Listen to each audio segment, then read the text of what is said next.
welcome to this video, and this is our main story today.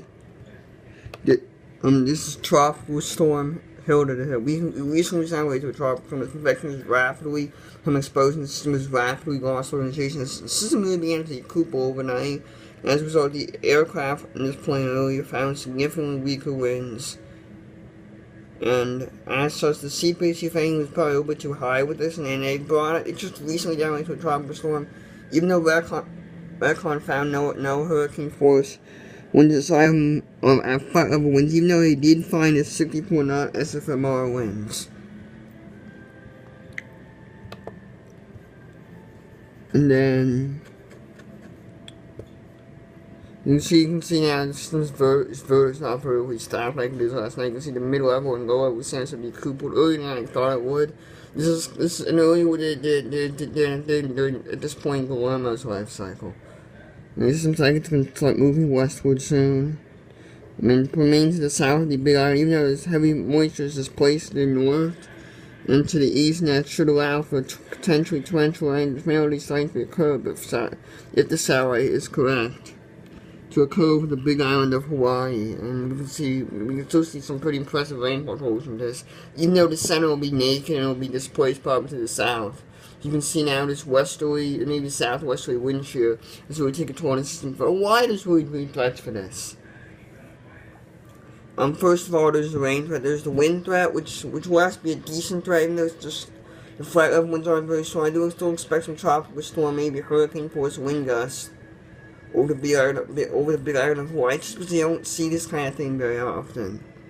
This is because the building codes there cannot withstand anything more than 30 to 35 knot winds. If that, probably can't withstand more than 20 to 25 knots winds. The building does, even after Niki, the building codes aren't that good, and the buildings there are not very sturdy. Then of course there's also the wave threats and the rip current threat, and the slow motion will allow for the system to generate more waves and rough waves than usual, just because there'll be more waves will be eligible to hit the south-facing beaches along the Hawaii and east-facing beaches along the Big Island of Hawaii, and that could allow for some storm slow motion. That could allow for some impressive surf totals. And you got rip currents are obviously a big killer in tropical cyclones. This Hurricane Bill in 2009 is a good example of this. And then as a result, don't go in the water. Really, it's really not safe. Anyhow, aside from this, you also have been listening to kind of when proof. The ANC did briefly this a 50-50 shot development. It looks like it would form briefly, but it's fallen off a cliff. The European isn't too bullish on the future, but they are hinting at steel from an system that the ANC just recently highlighted, giving it a 10% chance of development within 2 days, and a 70% chance of development within 4 days. 5 days, or 80%, I think. Also hinting at another system behind it. But the GFS isn't that bullish. But I would note that the El Nino base there as this NOAA product confirms will continue to favor tropical cyclogenesis over both the Eastern and Western Pacific.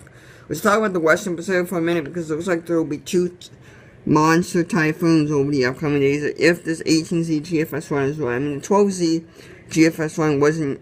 The 12Z European run wasn't as bullish, but it did still serve 2 wind catch weight 4 hurricanes.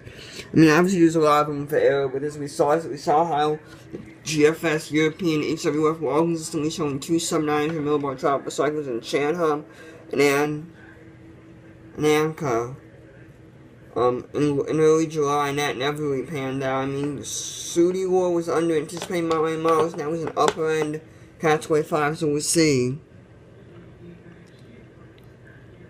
You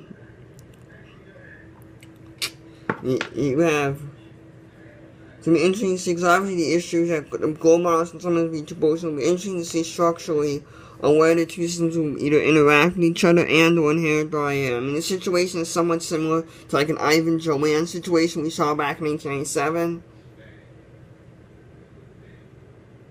This is so wait and see what happens. This is somewhat vibe. And we'll see if the GFS is on complete drugs or not. I think there's good agreement within the model guys that we will get 2 powerful tropical cyclones. I mean, the question sizes, Invest 97W, which is Invest 98W, look pretty ugly already. I mean, this new GFS run hasn't fully run out. The Z GFS run hasn't fully run out,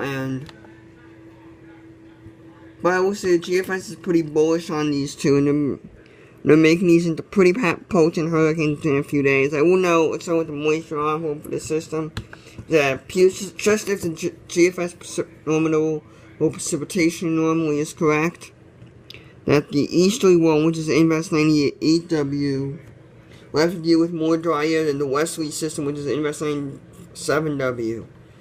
And I think 97W will be the stronger one, but 98W is going to be moving more slowly, kind of like how Ivan moved more quickly than Joanne in 1997, so Ivan was able to separate from Joanne. This will be that similar kind of deal. If, of course, the modeling comes true. And as a result, Ivan and Joanne, 97W will inherit a shit ton of dry air. Could possibly inherit a shit ton of dry air. We'll see. The overstructure promotes that, but systems as large. System may not become as strong as advertised. However, there's still a lot of uncertainty, so it's kind of a little bit of a wait and see game at this point. But as I've said several times in this video, be cautious when believing the GFS run. So I wouldn't dismiss it either. I mean, it is somewhat doable if these two systems can separate, and of course 98W moves slowly but not slow enough to avoid upwelling. Anyhow, that's it for this video. Hope you guys enjoyed this. Is that it? Yeah, that's it. Hope you guys enjoyed this. Bye. Bye.